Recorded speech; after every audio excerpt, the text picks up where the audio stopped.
Eso quiere decir que no tengo ni sangrado ni tampoco trombosis. Eso es lo que es la hemostasia, ¿no es cierto? Y además también mantiene la integridad vascular. Entonces hay tres sistemas en la hemostasia: la hemostasia primaria, la hemostasia secundaria y la fibrinolisis, ¿no? Entonces la hemostasia primaria, usualmente lo primero que ocurre es una vasoconstricción, luego hasta el tapón plaquetario y luego empieza a formarse el coágulo estable de fibrina, ¿no? Y finalmente se desaparece el coágulo y se repara el tejido dañado y todo queda nuevamente con la integridad del vaso y la fluidez de la sangre. Eso es lo que hace la hemostasia. Entonces primero tenemos en la hemostasia primaria la lesión vascular, luego la fase vascular en la que tenemos una vasoconstricción mediante la liberación de sustancias vasoactivas, pro y anticoagulantes. Y luego la fase plaquetaria, en la que tenemos la producción del tapón plaquetario, donde ocurre primero la adhesión de las plaquetas al endotelio, ¿no? Al colágeno subendotelial mediante el factor de von Willebrand, la proteína 1B 9, y luego va a haber la activación de más plaquetas para tener más agregación plaquetaria, la liberación de los gránulos de estas plaquetas, gránulos alfa, gránulos densos, y eso va a llevar a mayor agregación plaquetaria, liberando fibrinógeno y la glicoproteína 2B3A. ¿No? Obviamente, en realidad todo esto ocurre simultáneamente, no ocurre una cosa y luego la otra, todo ocurre simultáneamente, incluyendo que las plaquetas también producen estas sustancias que van a activar la fase plasmática, que son la cascada de coagulación, ¿no? Es lo mismo, solamente que con... Y entonces, dentro de las alteraciones de la hemostasia primaria tenemos alteraciones primero de la pared vascular. Ustedes se han dado cuenta, por ejemplo, con el dengue, el paciente está todo purpúrico, nosotros llamamos dengue hemorrágico. Pero si le pedimos un hemograma, tenemos que encontrar plaquetas normales. Y si le pedimos un perfil de coagulación también, la coagulación está normal. Entonces, ¿por qué es un dengue hemorrágico?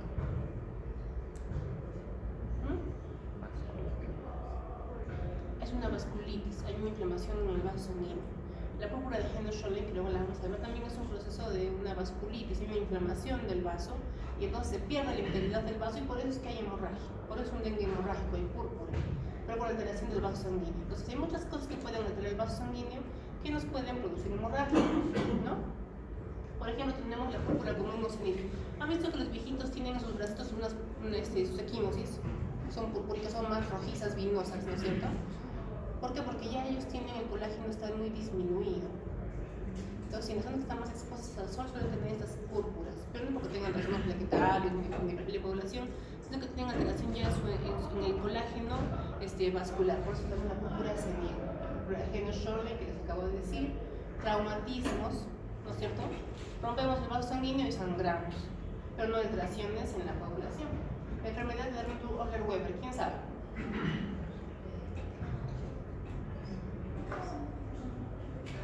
5, 4, 3, 2, 1. Entonces, la enfermedad de Darmstadt-Oller-Weber es una enfermedad de telangiectasias en piel y mucosas, y es una enfermedad hereditaria, ¿no es cierto? Y que principalmente tiene epistaxis y va aumentando los sangrados conforme avanza la edad.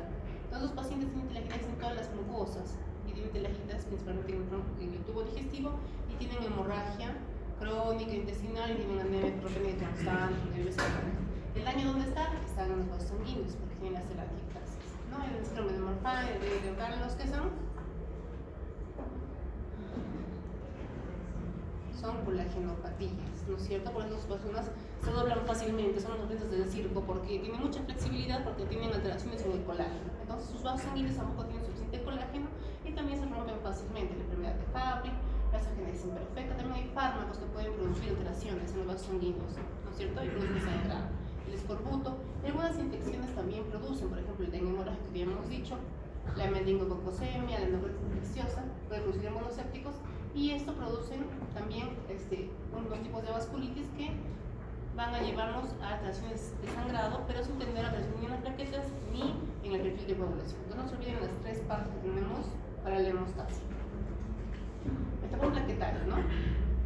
Entonces tenemos que evaluar la función plaquetaria. Para que haya alteraciones en las plaquetas, puede haber alteración en el número o alteración en la función de las plaquetas. En la alteración en el número de plaquetas, tenemos que ver primero si hay presencia o no de la trombopoyetina, que actúa mediante la interleuquina 6 y la interleuquina 11 para producir mayor cantidad de plaquetas, ¿no? Lo siguiente que hay que ver es la presencia de colágeno subendotelial que produzca la glicoproteína 1A, 2A y la presencia del factor de von Willebrand. ¿Por qué? Porque además de que haya suficientes no plaquetas, tienen que unirse al colágeno subendotelial mediante el factor de von Willebrand, ¿no es cierto? Entonces, si no tenemos el factor de von Willebrand que haga de puente entre el colágeno subendotelial y las plaquetas, no va a haber tapón plaquetario. Las plaquetas se agregan, pero no se pueden adherir al colágeno subendotelial, ¿sí? Y el ADP y la serotonina que producen las plaquetas, que son los mediadores de la agregación, además del recuento de plaquetas y del funcionamiento de plaquetas. Entonces, un poquito hablando de las plaquetas. ¿Quién produce las plaquetas? Los megacarioocitos. ¿Las plaquetas son células? No, son fragmentos de los megacarioocitos, ¿no es cierto? Usualmente el valor normal es entre 150.000 a 450.000. El tamaño va de 0.5 a 0.7 micras, porque son pedacitos de células. Su forma es discoide, viven más o menos 7 a 10 días, pero las plaquetas que son extrañas viven menos días. Por eso, si ustedes han visto los pacientes que transfundimos plaquetas, nos llaman de banco de sangre y dicen que ya se va a morir la plaqueta, porque 5 días más o menos ya está fuera de la persona y se mueren las plaquetitas, entonces ya no sirve. La localización usualmente está en mayor parte en sangre y una tercera parte está en el vaso, que ya están muy viejitas, ¿no? Esos son los gránulos que tenemos dentro de las plaquetas, ¿no? Y luego, como el megacariocyto finalmente se rompe, tenemos los fragmentos que van a formar las plaquetitas.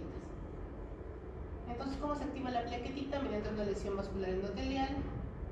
Eso activa la función endotelica de las plaquetas y también la vasoconstricción. Dijimos que era simultáneo, ¿no es cierto? Se expone al colágeno subendotelial, hay una secreción y adhesión plaquetaria mediante el factor de von Willebrand, el ADP, la serotonina, el calcio, el fibrinógeno. Todo eso hace que se activen, que se den las plaquetas y se forme el trombo plaquetario, que se va a unir finalmente a la fibrina, ¿no? Porque eso simultáneamente va a activar la vía de la coagulación mediante el factor 7. ¿Qué vía es? ¿Intrínseca o extrínseca el factor 7? Extrínseca, muy interesante. Entonces forman el complejo de la vía común de la coagulación, el factor 9 se activa, el factor 10 activado, plaquetas activadas, y finalmente activan la trombina y se forma el fibrinógeno y todo hace un trombo fibrinoplaquetario, que es el trombo estable de fibrina, ¿no? Lo que yo les había dicho, las plaquetas con sus gránulos alfa, sus gránulos densos, exponen la glicoproteína 1 o 2A, 1B9, se activa, estimulan a más plaquetas generando serotonina, ADP, factor de von Willebrand, y se agregan a más plaquetas y se adhieren al subendotelio mediante el factor de von Willebrand, que sería esta. ¿De qué está compuesto el factor de von Willebrand? ¿Qué proteínas? Que está alterado en la PTT.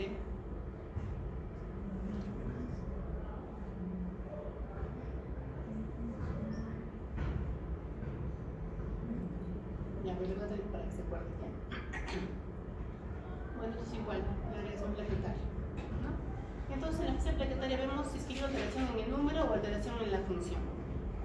Vemos que hay alteraciones en el número que suelen haber en la disminución de la formación o un aumento de la destrucción. Hay disminución de la formación en las aplasias, en la mieloptisis, que es la infiltración medular por cualquier tipo de neoplasia que puede ser intramedular o extramedular. Por ejemplo, el sea de próstata, el sea de mama, hace metástasis a médula ósea y puede ocupar toda la médula ósea y ya no produce la hematopoiesis normal. O las leucemias, que son neoplasias de la propia médula ósea que igual desplazan a todas las series normales y no se forman plaquetas, ni glóbulos rojos, ni leucocitos normales, pero sino pancitopenia secundaria, ¿no? También la mielofibrosis, en la que la médula ósea no produce nada, porque está fibrótica, ¿no?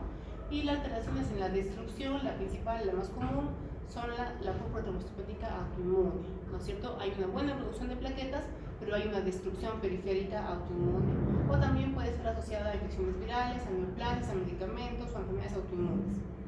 También puede ser en el hiperesplenismo, ¿no? También en la coagulación intravascular diseminada por sepsis, o también hay destrucción por fármacos. Y todas esas cosas hay para la disminución del número de plaquetas. Y si tienen plaquetas normales y antes no sangraba, o mejor dicho, tienen plaquetas normales, pero puede funcionar mal. Por ejemplo, tenemos en las enfermedades hereditarias alteraciones de las plaquetas, como la trombostenia de Glassman, tenemos el Wiskov-Aldrich, bueno, ahorita vamos a ver más de Higashi, hay muchas alteraciones en las que las plaquetas están, pero no se agregan. No porque hay alteraciones en la función plaquetaria. Por ejemplo, la trombocitopenia de Glassman, ¿no es cierto? Es una enfermedad autosómica recesiva, generalmente se da cuando hay un matrimonio entre familiares cercanos, entonces se juntan los dos genes recesivos y producen una enfermedad. ¿Qué es lo que ocurre? Está expuesto el endotelio y el subendotelio, pero las plaquetas no funcionan bien, no hay una buena cantidad de fibrinógeno tampoco y no se van a lograr unir al factor de von Willebrand para que se una al subendotelio. Muy bien, y entonces esas son las alteraciones que tenemos de la hemostasia primaria. ¿Y qué es lo que vamos a tener de clínica en las alteraciones de la hemostasia primaria? Vamos a tener lesiones que están bien delimitadas, ¿no es cierto? Por ejemplo, si tenemos en la vasculitis, la lesión no está bien delimitada, no tiene un fin, no logramos ver dónde está el final de la lesión y dónde empieza la piel sana en una vasculitis, perdón, en una celulitis. Pero en las lesiones de la alteraciones de las hemostasia primarias tenemos lesiones bien delimitadas, ¿no? No desaparecen en la digitopresión y de cuál tamaño podemos tener petequias menos de 4 milímetros, púrpuras menores de 1 centímetro y equimosis mayores de 1 centímetro. La coloración varía entre el rojo vinoso hasta más violáceo, verdes, y por lo general no son palpables, a no ser que sean hematomas, ¿no? Los hematomas sí son palpables. Las petequias, la púrpura no son palpables. Ustedes tocan y es planito. Y es lo que vemos. ¿Esto qué sería? ¿Qué? Son petequias, porque tienen menos de 1 milímetro de tamaño, ¿no es cierto? ¿Esto qué será? Púrpura, más de 1 centímetro. ¿Y esto qué es? Equimos. Si fuera palpable sería hematoma, ¿no es cierto? Ya está. Bueno, entonces ya han visto lo que eran los trastornos de la hemostasia secundaria, ¿no es cierto? Con la dilatación. Entonces, en resumen, tenemos un vaso lesionado, hay una vasoconstricción, luego una agregación plaquetaria, y luego eso va a llevar al trombo plaquetario, activación de la coagulación con el fibrinógeno, actúa la protrombina y se convierte en trombina y hace que la trombina hace que se convierta el fibrinógeno en fibrina, interviene el factor 13 que es el factor estabilizador de la fibrina y se forma el coágulo estable de fibrina, y es la coagulación. Y luego empieza la fibrinolisis, ¿no? Eso es la hemostasia. Entonces, diferenciando las alteraciones de la hemostasia primaria y de la hemostasia secundaria, dijimos que en las alteraciones de la hemostasia primaria el sangrado por lo general es inmediato. ¿Por qué? Porque no está con plaquetario. Entonces, inmediato es el sangrado.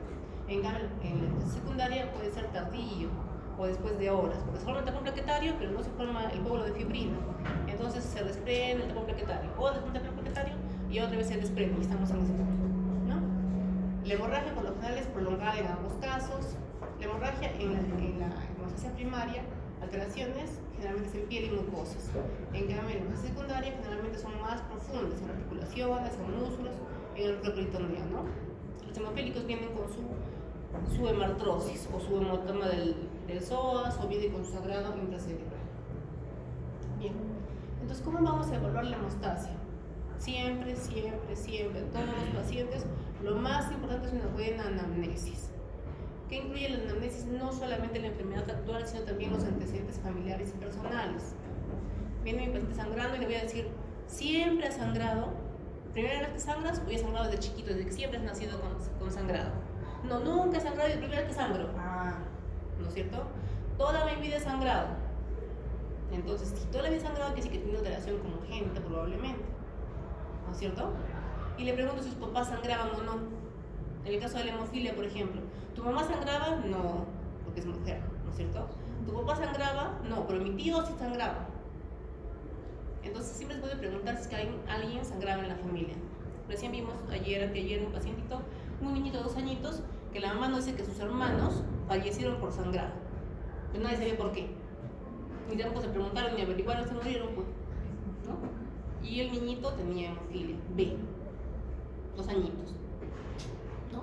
Entonces tenemos que preguntar siempre si es que ellos sangraban antes y si es que sangraban sus familiares. Nunca he sangrado y nunca sangraron familiares. Entonces, ¿qué ha pasado? ¿Tiene una infección? ¿Ha consumido fármacos recientemente? No le preguntamos para ver por qué está sangrando ahora. A veces se equivocan en la farmacia y les dan un medicamento por otro. Tuvimos un paciente que le dimos nosotros carpamida, creo que le dimos, y le dieron warfarina. El paciente sangraba porque se equivocaron en la farmacia. Entonces, a veces, por ejemplo, en otros hospitales, cuando vienen pacientes que no pueden dar sus datos, le dicen, deme su bolsa. ¿Usted viste que los viejitos caminan con su bolsa de medicinas, como el chapatín? Entonces le damos la bolsa y empezamos a ver y sabemos más o menos para qué es lo que tiene, ¿no? Y a veces tienen interacciones medicamentos también. Por ejemplo, la gente que toma warfarina no puede tomar muchos otros medicamentos. Tuve una paciente que tomaba warfarina y le dio tos y se fue a la posta y el médico le recetó ceftriaxona y le pusieron intramuscular. Entonces la ceftriaxona aumenta la actividad de la warfarina. Obviamente hizo un hematoma gigante glúteo, pero eso no fue lo peor, es una hemorragia intracerebral y falleció. Entonces el paciente no tenía que haber fallecido, era una paciente de 20 tantos años, ¿no es cierto? Entonces tenemos que fijarnos siempre qué es lo que está recibiendo el paciente y es importantísimo hacer una buena análisis, no solamente de la actividad actual, sino también de los antecedentes personales y familiares, ¿no? Fármacos, hábitos dietéticos, por ejemplo, si tengo un paciente que toma warfarina pero que nunca come verduras verdes, para la redundancia, entonces va a tener mayor actividad de la warfarina, ¿no? Antes se decía que los pacientes que toman warfarina no deben consumir verduras verdes, pero entonces tenemos otro tipo de alteraciones. Lo que se hace actualmente es que el paciente come normal y nosotros adecuamos el fármaco a su dieta. Lo que sí le pedimos es que tenga una dieta constante. Porque si una semana come verduras verdes, otra semana no, pues tenemos fluctuaciones del INR y estamos en problemas, ¿no? Y las infecciones, que también nos pueden dar alteraciones en los medicamentos, también alteraciones de sangrado, como ya hemos visto, ¿no? Y le preguntamos obviamente clínicas que tienen hemorragia o trombosis dentro de las alteraciones de la hemostasia. ¿Qué es lo que le pedimos primero? Si viene un paciente sangrando, ¿qué le pedimos? ¿Qué le piden ustedes? Un hemograma y un perfil de coagulación, ¿no es cierto? Pues no le pido primero el hemograma y luego recién le pido el perfil de coagulación. A ver, aquí me gusta que le estoy pinchando varias veces. Entonces, si ahí viene sangrando, le pido las dos cosas juntas, al mismo tiempo, ¿no? Y si tienen las plaquetas normales y el perfil de coagulación también normal, ¿qué pienso?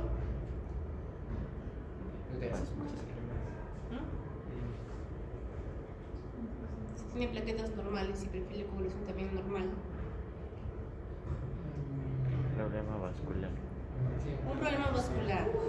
No sé, puede tener su vasculitis. ¿No es cierto? Ya. Entonces, para hablar de la receta primaria, por lo general pedimos el recuento de plaquetas y una extensión de sangre periférica. ¿Por qué pido la extensión de sangre periférica? A veces me reportan como que tienen 10.000 plaquetas, pero veo la lámina periférica y tengo más bien conglomerados plaquetarios. O tengo plaquetas grandes. Por ejemplo, en la PTI característicamente tiene macroplaquetas.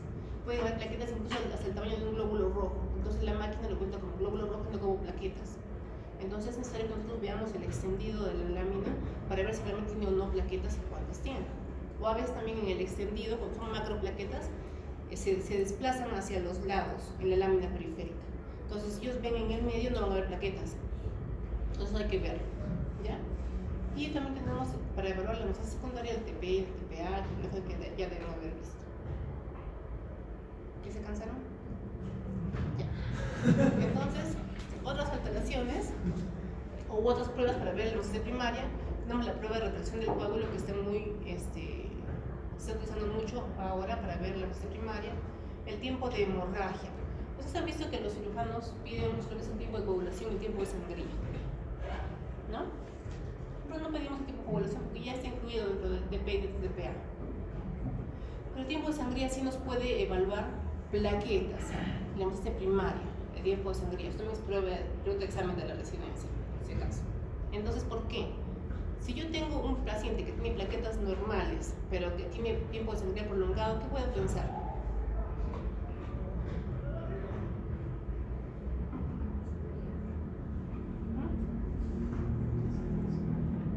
Que las plaquetas no están funcionando bien. ¿No es cierto? Hay una alteración en la función plaquetaria, porque tiene un número normal, pero no se están agregando. Entonces, lo que voy a pedir es un estudio de agregometría plaquetaria. El estudio de agregometría plaquetaria no lo hacemos todavía acá, en Arequipa, lo hacemos en Lima, y hay que hacerlo inmediatamente. Yo no puedo mandar la muestra, tiene que ser inmediatamente, toman la muestra y se aplica. porque hay varias sustancias que ponerle para que se agreguen las plaquetas, siempre se agregan o no agregan. Y la valoración del factor de von Willebrand, ¿no? Hemos dicho que sí que hay plaquetas, pero no el factor de von Willebrand no se puede, el tapón no se puede adherir al subendotelio, ¿no es cierto? Que es otra enfermedad. Y bueno, esto es para ver la masa secundaria. Entonces, dentro de las trombocitopenias heredadas que les estaba mencionando, tenemos el síndrome de Wiskott-Aldrich. Ha habido esos niñitos que sus papás son morenos, con el cabello negro o cabello oscuro, y los niños son rubios, ojos azules, casi albinos. ¿No han visto? Bueno, sí, existe, ¿no? Y lo que tenemos es un síndrome de Wiskott-Aldrich, que es una herencia recesiva ligada al cromosoma X, que está asociada con trombocitopenia, eczema e infecciones a repetición. Perdón. Esta no es de Shirei Higashi. Hay trombocitopenia, calcio en la agregación plaquetaria y albinismo. Infecciones recurrentes y tiene también inmunodeficiencia. El síndrome de Shirei Higashi. Tenemos también el síndrome de Wiskott-Aldrich, también es hereditario, hay eczema, hay trombocitopenia, que generalmente son plaquetas muy pequeñitas, y también hay infecciones a repetición, hay inmunodeficiencia. El tratamiento es también con trasplante de receptores hematopoyéticos. El síndrome de Bernard-Soulier, que también es autosómico recesivo, y hay una ausencia del receptor del factor de von Willebrand. O sea, el factor de von Willebrand está presente, pero no hay un receptor, entonces no se puede adherir. En la anomalía de Meheglin, también es autosómica dominante, hay plaquetas también gigantes, y tiene inclusiones azules. Bien, todas esas alteraciones le hacemos un tiempo de sangría y va a estar prolongado. Y debemos buscar todas esas alteraciones. Parecen raras, pero sí hemos visto pacientes. Como tal, de niño tenemos varios pacientes de ese tipo, ¿no? Los siguientes que tenemos son las trombopenias, que pueden ser centrales o pueden ser periféricas. Las centrales por disminución de la producción y las periféricas por aumento de la destrucción, ¿no? O consumo excesivo, como los hemangiomas, la circulación extracorpórea, en la PTT, en el CID, ¿no es cierto? Ustedes saben que la circulación extracorpórea, por ejemplo, ¿qué es lo que pasa cuando operan al paciente del corazón? Hace que pase la sangre por una máquina. Entonces la máquina no es endotelio, las plaquetas se adhieren a la máquina y regresa, y tenemos consumo de plaquetas y hay una plaquetopenia, ¿no es cierto? En el hemangioma gigante es similar, porque como que es un hemangioma, es un tumor gigante, ¿no? Entonces hay una gran exposición de endotelio, y generalmente por ahí se fractura, se rompe y va consumiendo plaquetas y va consumiendo factores de coagulación. Entonces puede producir una trombocitopenia crónica, también un CID crónico, porque tiene gran exposición del endotelio. Muy bien, eso entre las alteraciones generales. Ahora vamos a hablar un poquito de lo que es la PTI. Ya he visto todos un paciente con PTI, ¿verdad? Entonces la PTI es un desorden adquirido que se trata de tener trombocitopenia, es decir, menor cantidad de plaquetas. ¿Cuánto es lo normal de plaquetas? 150.000 a 459.000. Entonces, en teoría, 149.000 plaquetas y se considera una trombocitopenia. ¿Ya? Menos, antes ya no, se consideraba cuando tenía menos de 100.000. ¿Por qué? Porque cuando tiene más de 100.000 no hay clínica. Un paciente que tenga más de 100.000 no va a tener hemorragia, ni petequias, ni nada. Sin embargo, ya se considera trombocitopenia. Entonces aquí estamos, ya lo van a corregir ustedes.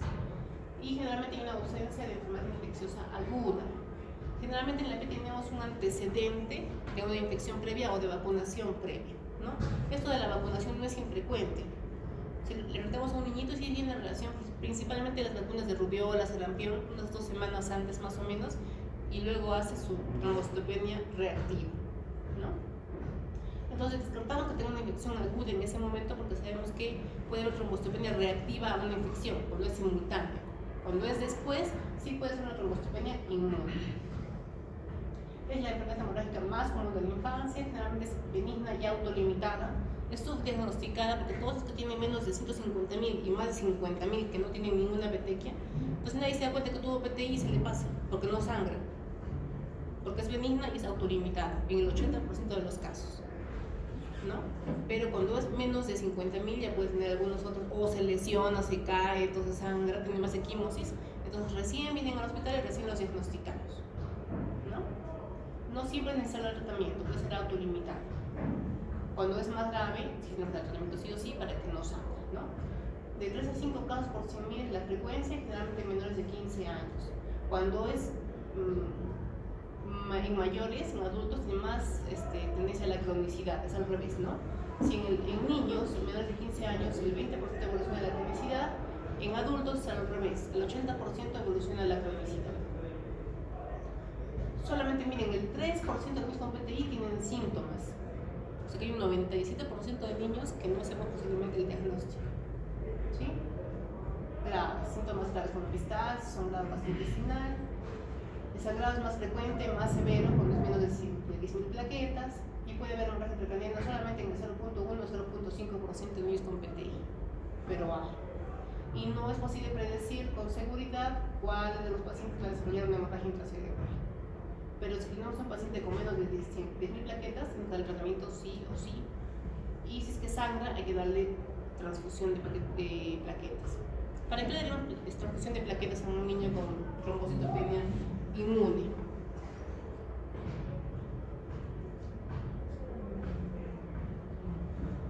Entonces, si tenemos un paciente que tiene una trombocitopenia inmune, quiere decir que tiene anticuerpos contra sus propias plaquetas, ¿no es cierto? Entonces, si le pongo plaquetas extrañas, también las va a destruir. Las va a optimizar y se van a destruir. Entonces, no le damos plaquetas para que aumentarle el recuento de plaquetas, porque se van a destruir. Le damos plaquetas cuando está sangrando para que las plaquetas vayan directamente al sitio de sangrado y hagan un tapón plaquetario. Para que vayan y actúen, controlen el sangrado, no para aumentar la cifra. ¿Ya? Entonces, la clasificación actual es de aguda, cuando es menos de 3 meses, persistente, cuando es 3 a 12 meses, crónica cuando es más de 12 meses, la trombocitopenia. La frecuencia dijimos que es un 80-85% aguda y un 15-20% crónica en niños, en adultos es al revés. La incidencia de aguda es más frecuente en niños y crónica cuando son más grandes, es más frecuente en mujeres cuando es PTI crónica, en niños es indiferente. Y los factores predisponentes, como dijimos, eran infecciones virales e inmunizaciones en niños. En adultos es indiferente. Eso es la fisiopatología, ¿no es cierto? Tenemos las plaquetas que son ozonizadas y finalmente son eliminadas por el sistema reticular endotelial, principalmente en el vaso. Por eso es que cuando tenemos una PTI crónica que no responde a la medicación, le hacemos una esplenectomía de tratamiento. No vamos a eliminar los anticuerpos, pero disminuimos la hemocataresis que hay en el vaso de las plaquetas. El diagnóstico lo hacemos mediante una historia clínica exhaustiva, que ya hemos mencionado, ¿no es cierto? Un examen físico también bien hecho, vemos si es que hay petequias, equimosis. Y en el laboratorio vemos que no hay ninguna otra causa de trombocitopenia. Por ejemplo, si yo tengo un paciente que tiene 4 de hemoglobina, 10.000 plaquetas y leucocitos 6.000, ¿qué piensan ustedes? Usualmente en un paciente con PTI solamente tiene trombocitopenia, nada más. Pero puede haber anemias si es que ha habido sangrado. Por ejemplo, tengo un niño que tiene 10.000 plaquetas y tuvo epistaxis. 3 días tuvo epistaxis porque vivía en Castilla y hasta que llegue hasta acá sangraba un montón y llega con 4 de hemoglobina. ¿No? Pero entonces solamente cuando tenemos una hemoglobina baja que es explicada por un sangrado, podemos pensar en un PTI o en una PTI. Si es que no hay sangrado, entonces pienso en otras causas. ¿Ya? La respuesta al tratamiento específico, o sea, si yo tengo un paciente que no tiene nada más que trombocitopenia y yo le doy corticoides y recupera, entonces va a apoyar mi diagnóstico de que es una trombocitopenia inmune, ¿no es cierto? Eso no excluye las causas secundarias de PTI. Por ejemplo, si yo tengo un niño que tiene PTI, pero que más adelante tiene mis anticuerpos antinucleares positivos, quiere decir que esta PTI es parte de un lupus, ¿no es cierto? Solamente que aparece primero la trombocitopenia. Entonces, en ese momento no solamente trombocitopenia inmune, pero puede ser parte de un secundarismo que vamos a encontrarlo posteriormente. Entonces, no hay una prueba gold estándar que establezca un diagnóstico de certeza. Por lo general, es un diagnóstico de exclusión. ¿Ya? Y en el 60% tiene antecedentes de infección previa o de la vacuna triple viral que dijimos que era la antisarampión, rubiola y... ¿Qué incluye la vacuna triple viral? Sarampión, rubiola y paperas. Muy bien. ¿Qué encontramos en el examen físico? ¿Qué encuentran en el examen físico de un niño con PTI? Petequias, púrpura, equimosis, ¿no es cierto? pero todo lo demás es normal. ¿Tendrá adenomegalias? No suele tener adenomegalias, ni hipertrofinomegalias. Si tiene adenomegalias o hipertrofinomegalia, pienso en otro diagnóstico. En jóvenes sí que puede haber tenomegalia, pero no suele haber, hay que pensar en otro diagnóstico, ¿no? Sino constitucionales como fiebre, pérdida de peso, endopatías, hay que pensar en otras cosas. ¿Ya? ¿Qué le pedimos? Hemograma, perfil de coagulación, aspirado, podemos pedirle.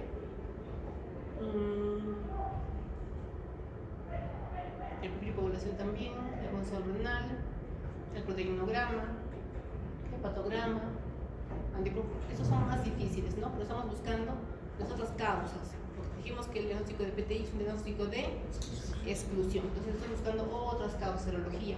Por ejemplo, a veces tenemos pacientes que tienen con trombocitopenia, solamente trombocitopenia, y eso es la primera manifestación de un VIH, inclusive en niños. Y puede ser que sea trombocitopenia por el VIH solamente, o también por medicamentos. Entonces tenemos que excluirlo. Por eso le pedimos la serología, el examen de orina, ¿no? Dosaje hormonal también. ¿Qué es lo que solemos encontrar en una espiral de médula ósea? Por lo general, no pedimos una espiral de médula ósea para hacer el diagnóstico de PTI. No es necesario, con la lámina periférica es suficiente. Y con la prueba terapéutica, ¿sí? Y generalmente en la PTI, en la médula ósea, en la sangre periférica no encontramos nada, más que disminución de las plaquetas. Y en la médula ósea lo que solemos encontrar es hiperplasia megateriocítica. Nada más. No encontramos nada más. Cuando son más de 20.000, solamente está recomendado solamente observar al niño y que dijimos que es autolimitado. Cuando es menos de 20.000 hay que hospitalizarlo, y si es que tiene menos de 10.000 plaquetas, podemos iniciarle corticoides, incluso transfundirle si hay algún sangrado activo. ¿Qué es lo que hacemos también nosotros cuando tenemos problemas sociales? Por ejemplo, si yo tengo un niñito que vive en Castilla y tiene 20.000 plaquetas, no le voy a dar de alta. Lo hospitalizo y lo observo, ¿no es cierto?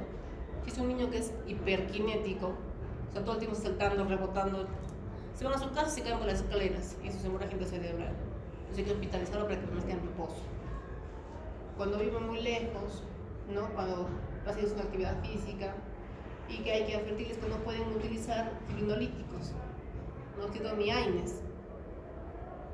Porque si un niño que tiene PTI, ya tiene 50 plaquetas, se va a su casa. El de la gripe, su mamá le da ibuprofeno, entonces va a sangrar. ¿Qué hacen los AINES? Antiagregan las plaquetas. Entonces, si el paciente tiene plaquetas, el niño que tiene plaquetas, ya no se agregan. Ya está. ¿Cuándo tratamos? Cuando tiene plaquetas menos de 30.000, menos de 20.000 que tiene hemorragia broncocutanea, PTX, equimosis, ¿no? Y siempre que tiene menos de 10.000 plaquetas. Tratamiento de primera línea, en todos los centros del mundo, primero es con inmunoglobulina intravenosa, de 0.8 a 1 gramo por kilo, por 1 a 2 días. Eso tiene una respuesta rápida, y responden en menos de 24 horas, pero también el tratamiento es, la respuesta solamente es por unos 2 a 4 días, hasta una semana, y luego otra vez se quedan las plaquetas.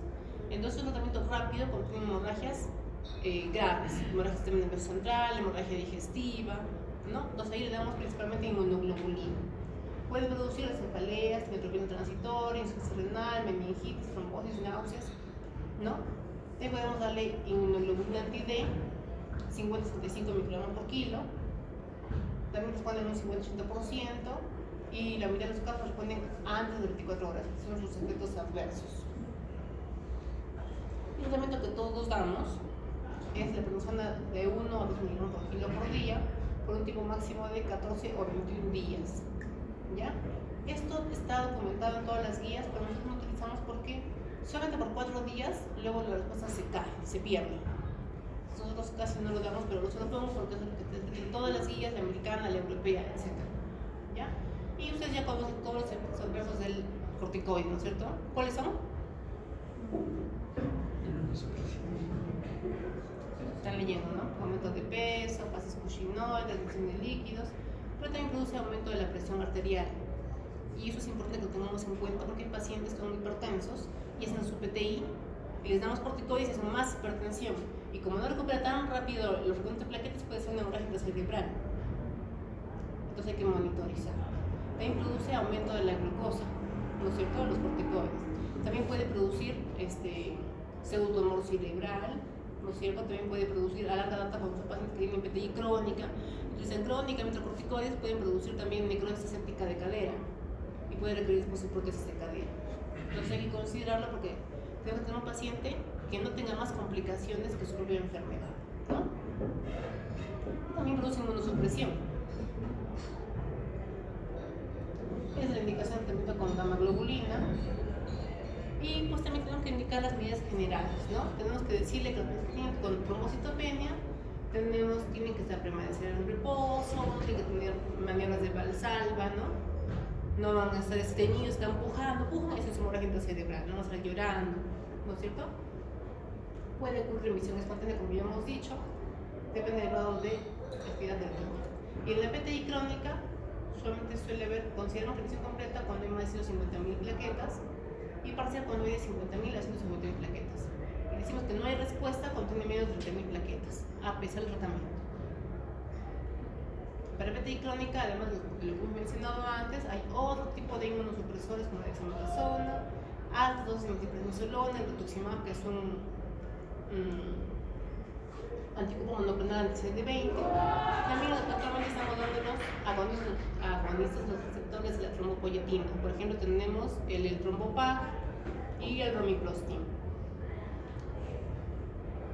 Ahora vamos a hablar de la púrpura de Henoch-Schönberg. Es una vasculitis sistémica. Entonces, ¿qué está alterado ahí? El perfil de coagulación o las plaquetas.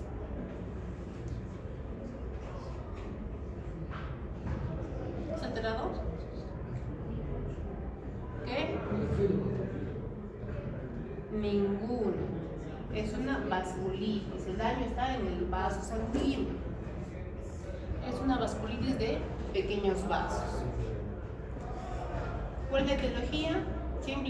Está relacionado, no implicado, relacionado a muchas infecciones, ¿no? El betemolítico, el Helicobacter el micoplasma, etc. Y virus también, herpes virus, virus B19, Epstein-Barr, adenovirus, etc. Entonces, casi cualquier tipo de infección previa puede estar relacionado a un desarrollo de vasculitis posterior de tipo causado por inmunoglobulina A y donde puede producir púrpura. ¿Dónde está esta púrpura localizada? Principalmente en miembros inferiores. Característicamente es simétrica, ¿ya? Puede tener muchos compromisos porque la vasculitis no solamente es en piel, está en diferentes órganos y eso es variable. Pues se ha visto que la piel está comprometida en un 100% de los casos. Todos tienen compromiso de piel, pero también puede tener compromiso articular hasta en un 80% de los casos, compromiso gastrointestinal hasta en un 75% de los casos, ¿sí? Entonces dijimos que está principalmente en miembros inferiores. Son lesiones purpúricas rojizas. Las oquimosis y las petecas por lo general son más moradas, más violáceas. En cambio, las púrpuras son más que todo rojizas y son palpables. Dijimos que las alteraciones de la fase primaria de las plaquetas no eran palpables, es lo que se llama hematoma, ¿no es cierto? Estas lesiones sí se palpan, se pueden tocar y se logran palpar como abonos, ¿no? Puede haber compromiso renal y es por eso que observamos a los pacientes. El compromiso renal solamente está hasta un 45% de los casos, hasta un 80% de los casos, y puede haber cualquier tipo de alteración, tipo síndrome nefrótico, síndrome nefrítico, puede haber hematuria, puede haber todos los tipos de alteraciones en el riñón y pueden aparecer hasta dentro de un año. Mi paciente con púrpura de Henoch-Schönberg no tenía alteración renal al principio, pero hasta dentro de un año puede tener alteración renal y esa alteración puede ser permanente. Entonces por eso lo observamos al paciente. El diagnóstico generalmente con una buena anamnesis, ¿no? Interrogamos al paciente sobre si tiene infecciones previas, si tiene sangrados, desde cuándo tiene esas lesiones, antecedentes personales, ¿no? Infecciones, fármacos, picaduras, vacunas, antecedentes familiares. Y, la analítica le pedimos de acuerdo al compromiso clínico. Si tiene hemorragia digestiva, le voy a pedir un examen de eso, una ecografía abdominal, ¿no? Si tiene compromiso renal, le pido ecografía renal. Y a todos les pedimos un dosaje de inmunoglobulina A e inmunoglobulina M. Por lo general están aumentadas hacia el 50% de los casos, eso sí. ¿no? Y lo demás de acuerdo a la enfermedad. Si pensamos en un síndrome nefrótico, pues le pedimos colesterol, proteinograma, albúmina, ¿no? Y también pedimos exámenes para descartar tipo de enfermedades autoinmunes. Y como diagnóstico tenemos la biopsia de piel, que nos muestra depósitos de inmunoglobulina A y del complemento.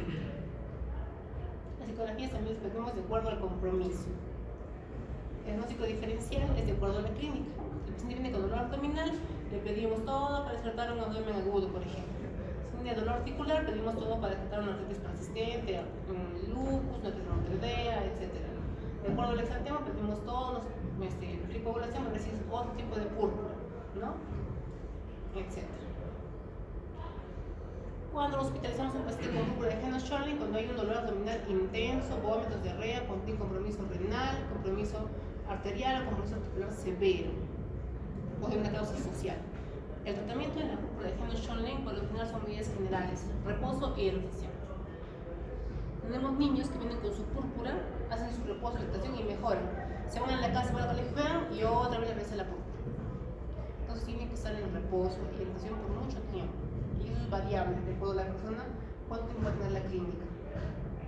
Hablando de medidas generales.